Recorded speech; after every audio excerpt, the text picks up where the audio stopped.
Di berita-berita TV kan sering main bola tiba-tiba collab meninggal di lapangan. Itu kan sering. Nah, itu kita sebagai orang misalnya orang awam nggak tahu. Biasanya apa sih yang harus kita lakuin, Dok? Ya kan daripada kita harus nanti sesuatu saat harus minum obat, yang penting kita olahraga dari sekarang.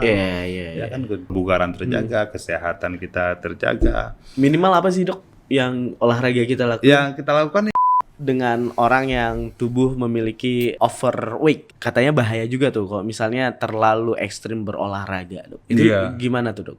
Subscribe, like, dan nyalakan loncengnya. Nama asli siapa sih, Dok? Teguh Ona Arif. Teguh Ona Arif. Tapi dipanggil biasa Dokter O. Iya. Terkenalnya Dokter O. Iya. Nah, jadi Reja kenal Dokter O adalah tim medisnya dokter medis Persiraja pada saat itu. Itu emang bagian dokter medis atau gimana, Dok? Pada saat itu merangkatnya sebagai apa, Dok? Oh iya, jadi awal mulanya ya. Jadi awal mulanya itu sekitar tahun 2018 kalau tidak salah. Tahun 2018 itu Persiraja kan bangkit lagi. Bangkit lagi dengan presiden yang sekarang ini. Nah, kemudian pada saat itu Persiraja mencari tim medis. Waktu itu ada Piala Presiden. Pada saat Piala Presiden 2018 itu, jadi Persiraja ini menyurati untuk butuh tim medis lapangan ke salah satu rumah sakit. Waktu itu rumah sakit Meraksa. Kebetulan saya lagi di sana waktu itu. Kebetulan lagi di sana. Kerja di rumah sakit Meraksa. Nah, disitulah ikut terlibat.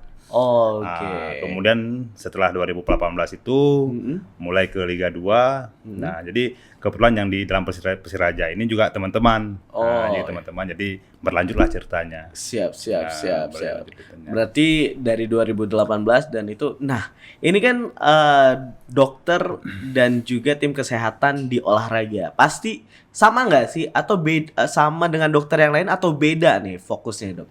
Sebetulnya gimana fungsi kerjanya kalau tim kesehatan olahraga? Ya, kalau tim kesehatan olahraga kita fokus kepada atlet yang pertama, kemudian baru ke pelatih dan manajemen sebuah klub lah seperti itu ya. Ya, jadi untuk kerjanya itu kita lebih spesifik. Nah, misalnya khusus cedera atlet, itu kebugaran atlet. Ya kan nanti kita bekerja sama juga, kadang saya tidak sendiri, perlu konsultasi juga. Nah, kita jika butuh ada penanganan cedera dan dengan kasus-kasus tulang, jadi kita komunikasi dengan dokter ortopedinya. Jika misalnya ada masalah dengan gizi, dengan dokter gizinya. Nah, seperti itu. Berarti menjadi penyambung untuk kesehatan jadi pemain ataupun atlet yang di ini ya. Dan kedokteran di luar biasa. Nah, itu biasanya ada harus khusus kah? Harus dokter khusus sport medicine gitu. Harus ambil apa sih istilah fokus gitu, apa? Kejuruan. Biasanya kalau di kuliah istilahnya seperti mengambil sertifikasi. Sertifikasi. Itu gimana, Dok? Apakah harus tersertifikat sebetulnya?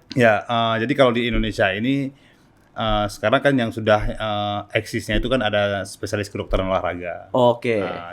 Itu cuma kalau di Aceh kan belum ada spesialis kedokteran olahraga. Nah, kebetulan saya juga selain di Persiraja juga saya sebagai dokter di ketua Sport Medicine KONI Aceh. Kemudian juga sebagai ketua Perhimpunan Pembina Kesehatan Olahraga Aceh juga. Jadi sebenarnya ini tidak dari awal-awalnya itu saya tidak mengeset akan ke olahraga. Akan fokus di olahraga. Cuma keadaan ya. Jadi keadaan, kemudian pertemanan relasi, jadi sehingga tertariklah terbawalah arusnya ke olahraga. Jadi kemudian untuk permasalahan kesehatan olahraga ini kan kita bisa dengan mengambil sertifikasi untuk sekedar misalnya untuk kan ada level-level tertentu dia kan, kemudian bisa kita dengan membaca. Nah, yang resmi yang di Indonesianya ini sekarang itu ada spesialis kedokteran olahraga sendiri. Udah ada itu ada di Indonesia. Saya juga sudah sempat mengambil jurusan itu dulu, cuma belum rezeki. Jadi tidak kesana lah. Tapi untuk saat ini fokus memang berarti udah di kegiatan olahraga, apalagi tadi juga udah bersama KONI ya. Berarti nanti persiapan pun tim medisnya juga udah. Tim medisnya sejauh ini kita sudah dari KONI Aceh sudah menyiapkan untuk tim medis dokter dan perawat kontingen ya. Jadi ada kontingen Aceh, ada kontingen ke Sumatera Utara. Istilahnya dokter kloternya. Betul. Sedangkan nanti untuk tim medis yang di lapangan, dan di tempat penginapan itu nanti dari dinas kesehatan. Dari dinas kesehatan. Nah, Dok.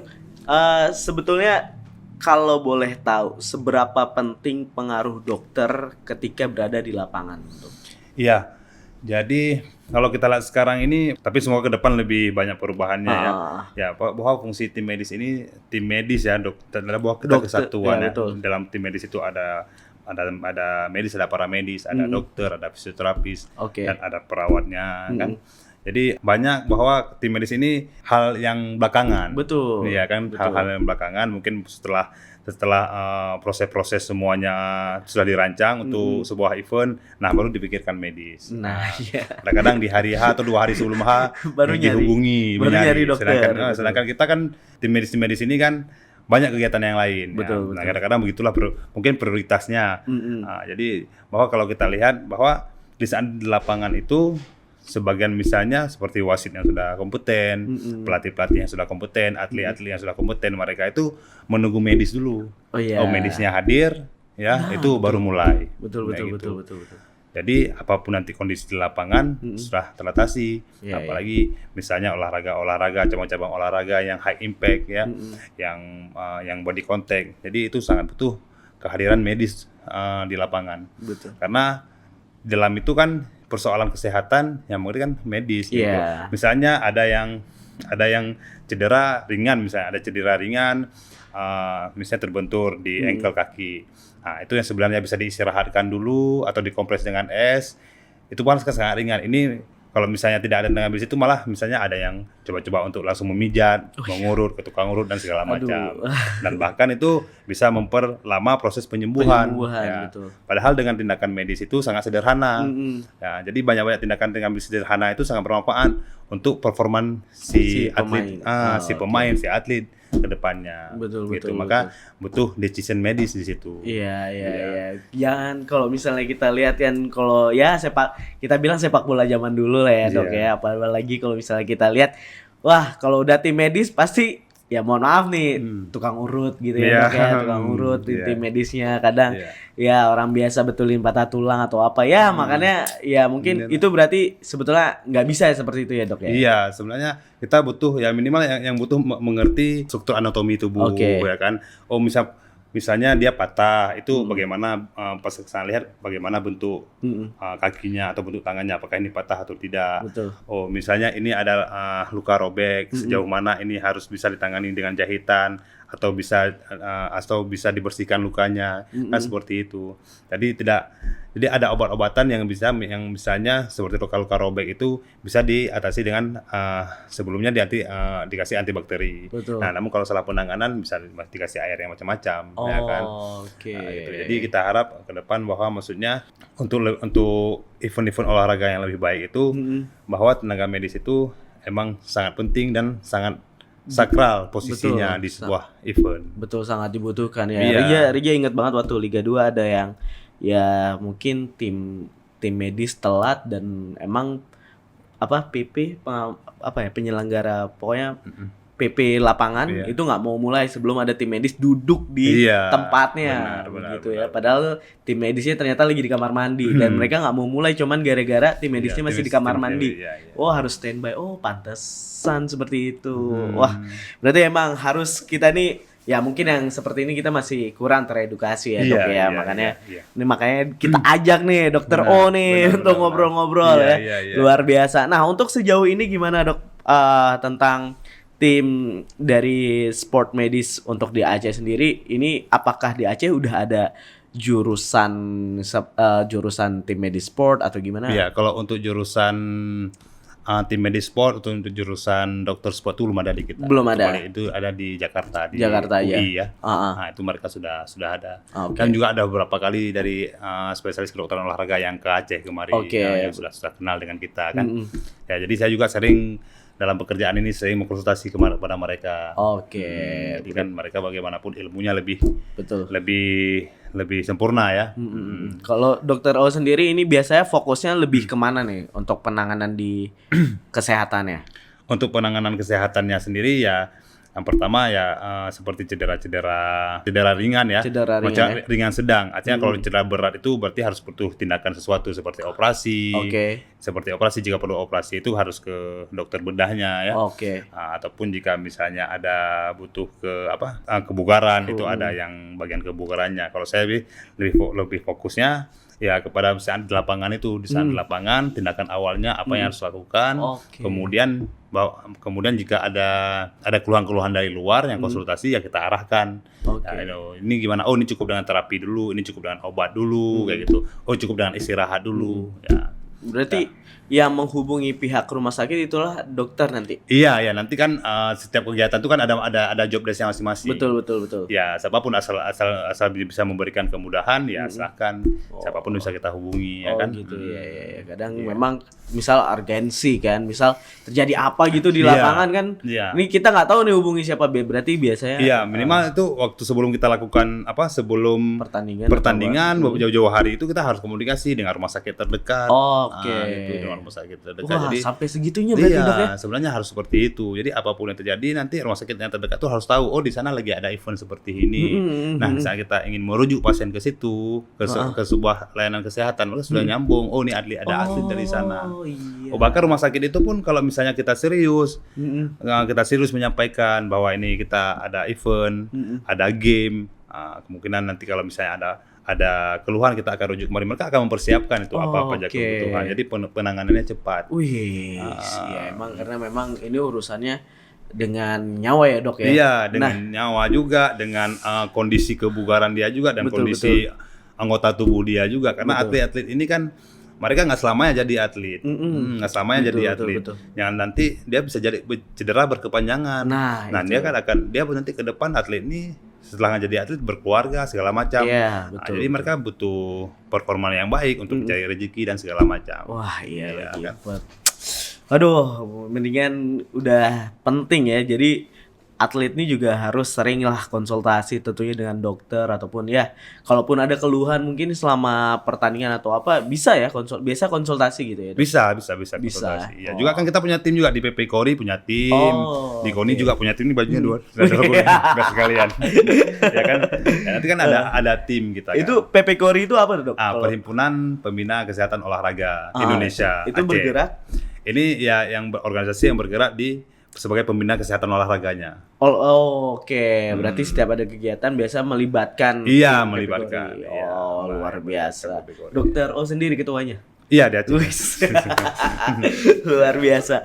Oke, dok, ini mungkin kita pertanyaan agak sedikit serius ya dok ya. Apalagi kemarin ajang bulu tangkis ya. Ini Yogyakarta kita berduka ya. Iya. Ini ada insiden yang tentunya ya sedikit mengeluh hati lah, apalagi terekam gitu dok di layar TV dok. Dan di Indonesia lagi. Kejadiannya dan itu pemain Cina pada saat itu ya dok ya. Nah itu kan kejadian katanya gagal jantung atau gimana tuh dok? Iya kalau kita lihat sih waktu itu kan dia itu dalam posisi sendiri lagi berdiri sendiri bahwa tidak ada pengaruh dari luar. Betul. Istilahnya bukan olahraga yang body contact ya kan. Jadi sendiri dia. Jadi itu bisa disimpulkan bahwa yang bersangkutan itu serangan jantung ya. Dari gejala-gejalanya itu. Jadi kenapa bisa saya bilang seperti itu? Kita merujuk dari ini olahraga di dunia ini kan yang paling profesional sekarang kan FIFA ya, organisasinya organisasi FIFA-nya. Nah, dari beberapa yang saya baca di sini bahwa yang gejala-gejala seperti gejala serangan jantung itu ada sama yang atlet yang si China ini. Oh, sebetulnya udah kelihatan gitu. Iya, yang pertama misalnya kita tandain misalnya ada seseorang ataupun siapa saja ya di sekeliling kita misalnya mengalami henti jantung tiba-tiba. Yang pertama dia tuh nggak ada kontak apa-apa dengan orang. Nggak ada apa-apa. Jadi tidak ada kontak apa-apa tiba-tiba terjatuh. Ya, ataupun kalau ataupun sering disebut juga non contact collapse. Jadi nggak ada kontak apa-apa ya kolaps dia tuh tiba-tiba jatuh. Itu poin yang pertama. Kemudian setelah jatuh dia nggak respon. Nggak respon maksudnya gimana tuh? Tidak respon misalnya dia bisa dengan pingsan, kemudian dipanggil dia nggak nyaut. Gitu kan. nggak nyaut dia, ataupun kesadarannya terganggu, kesadaran terganggu ya di saat kita ngomong dia sudah nggak nyambung lagi gitu kan. Oke. Kemudian terlihat juga pada atlet tersebut ada apa? Kayak seperti kejang ya. Iya, seperti kejang. Kayak getar gitu. Kejang, tapi kejang ritme rendah. Ya, ritme yang kecil gitu kan kejangnya. Iya, tapi kan dia ada yang kejang kelonjotan seluruh tubuh yang tersentak-sentak. Nah, cuma pada atlet ini kemarin dia kejangnya ya kejang sederhana. Kayak getar gitu. Iya, kejang dengan ritme rendah seperti itu. Jadi kemudian langsung kolaps, dia tidak ada tidak ada lagi tidak pergerakan ya. Betul. Dari dia. Nah, itu sih kalau kita lihat dia serangan jantung. Serangan jantung pada saat itu. Iya. Dok, itu penanganan kira-kira yang harus dilakukan pada saat kejadian seperti itu, Dok. Itu gimana? Ya, dari tim medis lah, dari sisi tim medis dulu, Dok. Ya, kalau dari sisi tim medisnya itu begitu, misalnya kita mengetahui nih, wah, ini seseorang terjatuh.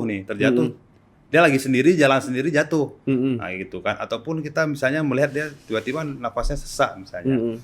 Terus jatuh. Nah, itu kan kalau di FIFA sendiri kita kalau ada permainan ada permainan ada bola itu football, itu kalau ada gejala seperti itu terlihat di mata tim medis itu tidak perlu lagi menunggu arahan wasit.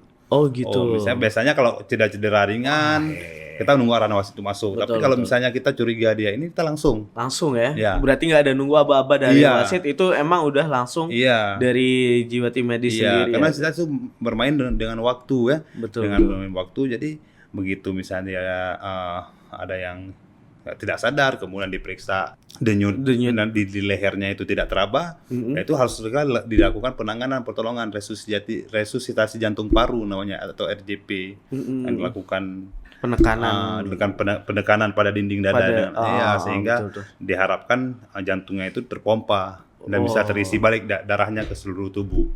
Berarti dalam persekian detik itu masih ada harapan sebetulnya. Masih ada harapan. Itu didapatkan seperti itu, kita harus langsung mengecek itu. Langsung. Jadi tanpa harus menunggu instruksi. Ini FIFA sendiri yang berbicara bahwa kita tidak harus menunggu lagi instruksi wasit untuk menolongnya. Jadi jika kita melihat langsung ke lapangan segera dan melakukan pertolongan pertama ya. Pertolongan pertamanya itu nanti kalau misalnya ada tim medis, makanya butuh tim medis di lapangan ya.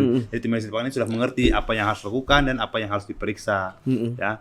Jadi tidak semata-merta nanti orang terjatuh langsung dilakukan pertolongan dan tidak. Tapi ini memang tahu nih, ini jatuhnya khas karena henti jantung. Nah, langsung dilakukan penanganan medis, langsung dilakukan pemijatan jantung ya, pemijatan di dada. Namanya resusitasi jantung paru. Nah, kemudian setelah itu juga sangat disarankan juga nanti ke depan kita harapkan seluruh event olahraga ini ada penyiapan disiapkan itu alat pacu jantung. Pacu jantung di lapangan. Iya, ada yang bisa dibawa ke lapangan. Oh, ada yang bisa dibawa. AED namanya. AED. Jadi itu kalau di luar tuh bahkan di bandara juga udah punya itu kan. Bahwa kasus jantung ini kan bisa terjadi di mana saja. Betul. Lapangan. Oke, wah luar biasa banget ya. Jadi ini memang udah sangat penting ya, Dok.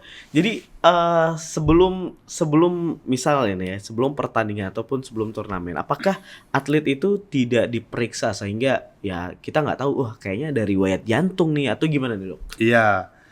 Kalau yang sebenarnya seperti itu, ya kan sebenarnya yang harus dilakukan seperti itu kan. Misalnya ada pre-assessment sebelum kompetisi. Betul.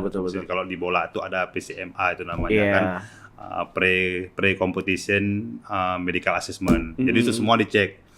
Nah, dicek paru-parunya, dicek jantungnya, dicek riwayat histori kesehatannya, dicek riwayat cedera sebelumnya.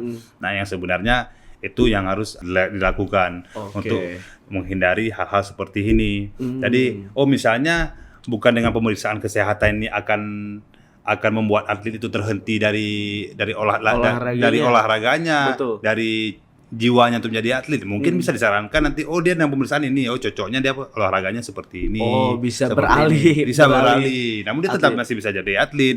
Cuma mungkin dengan kondisi tubuh dia itu dengan hasil pemeriksaannya ada kelainan, mungkin tidak cocok di sini. Ini terlalu tinggi intensitasnya, terlalu berat. Mungkin sangat disarankan dia mungkin bisa ke olahraga yang cocok dengan kondisi kesehatan dia kayak gitu. Baik, betul.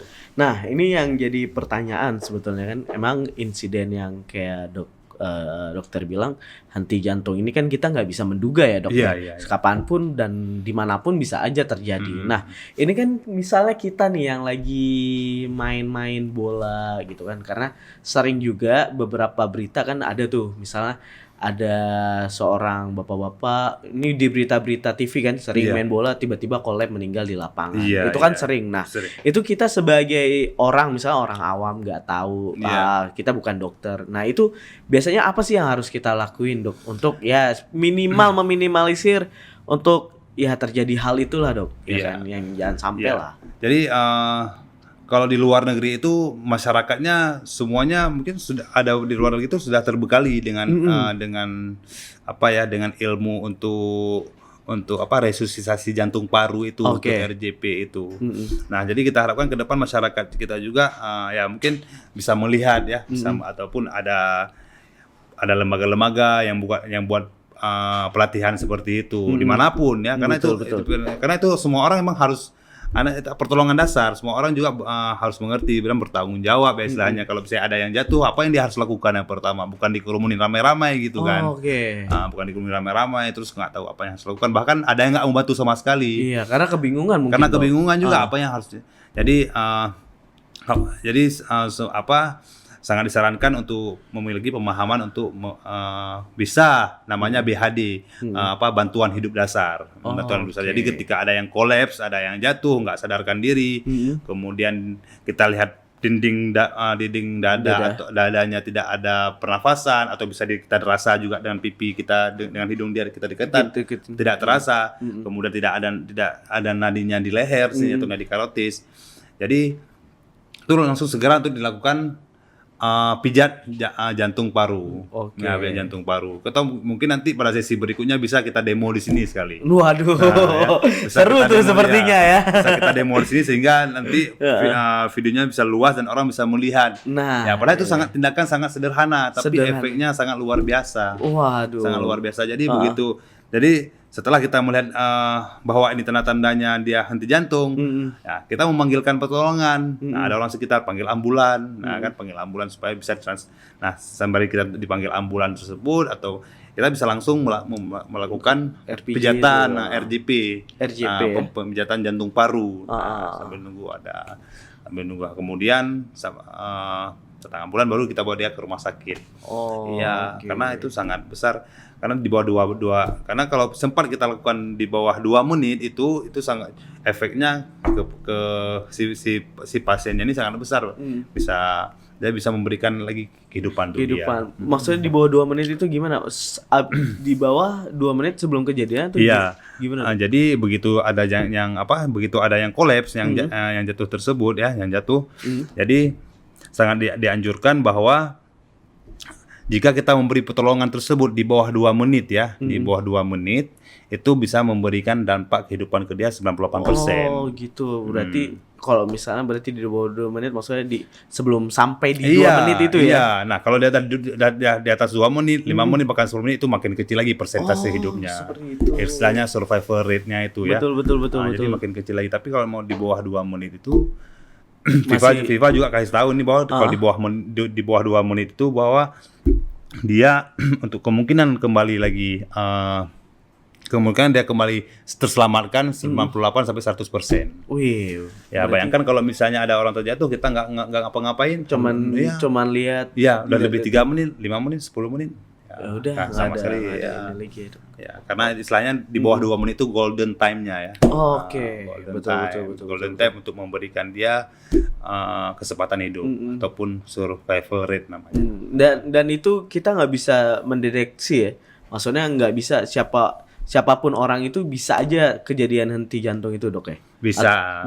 Kita bisa tahu atau gimana? Ya kita tahunya sih sebenarnya itulah sangat disarankan untuk setiap orang itu untuk medical check up ya. Ya medical check up, pemeriksaan kesehatan tubuhnya secara menyeluruh ya, pemeriksaan jantung, pemeriksaan darah. Nah kalau dari pemeriksaan jantung itu kan nanti bisa kelihatan, mungkin nanti yang akan baca kan dokter ahli jantung. Betul. Bahkan dokter ahli jantungnya. Oh, ini jantungnya bagus. Oh, ini jantungnya berpotensi. Nah, jadi dengan kita tahu mengetahui dengan ngecek kesehatan itu, jadi kita bisa menjaga-jaga. Betul. Ya, bisa terhindari juga. Yalah, kalau misalnya kita ya peduli sama kesehatan, jangan lupa olahraga dan olahraga itu harus ya, udah jadi kewajiban ya, Dok, karena kenapa kita bisa menghabiskan waktu di warkop tapi untuk olahraga 30 menit aja sulit. Sepertinya nyindir saya. Kan 30 menit aja rutin ya, 30 menit aja 30 menit sampai 40 menit itu cukup. Kan kita cuma untuk kebugaran, sehat organ tubuh, bukan untuk jadi atlet ya. Iya, kalau atlet ya beda lagi, pagi, siang, sore semuanya. Jadi sangat sarankan olahraga 3 sampai 5 kali 1 minggu, ya kan? Untuk kesehatan jantung, untuk kesehatan paru, kesehatan otak dan segala macamnya. Karena kita olahraga sekarang ya efeknya ya nanti kita di masa tua masih sehat, masih bugar ya, tidak mudah lelah, tidak mudah capek. Ya, kemudian juga bisa mengontrol tekanan darah, bisa mengontrol gula dalam darah, banyak manfaat. Wah, luar biasa sih ya. Memang meskipun ya kebanyakan orang ya agak gimana gitu ya sama olahraga, tapi ternyata memang berpengaruh banget untuk kehidupan kita. Sangat berpengaruh. Sangat berpengaruh. Bahwa olahraga ini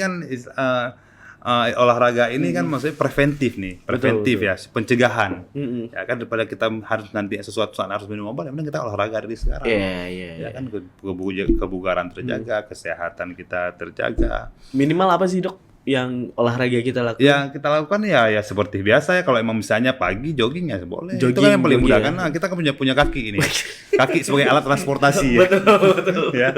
Transportasi paling dasar ya. Iya, paling dasar. Kita harus misalnya kalau misalnya nggak usah terlalu jauh-jauh mikirnya harus punya sepeda dulu. Harus gitu. Punya ini dulu berolahraga. Tapi jadi kita punya kaki aja dulu udah bisa olahraga dulu sebagai sebatas mana. Betul. Aku hari ini cuma sanggup olahraganya, joggingnya cuma sanggup 5 menit. Udah cukup 5 menit. Cukup, nggak apa-apa. Nggak apa-apa nanti.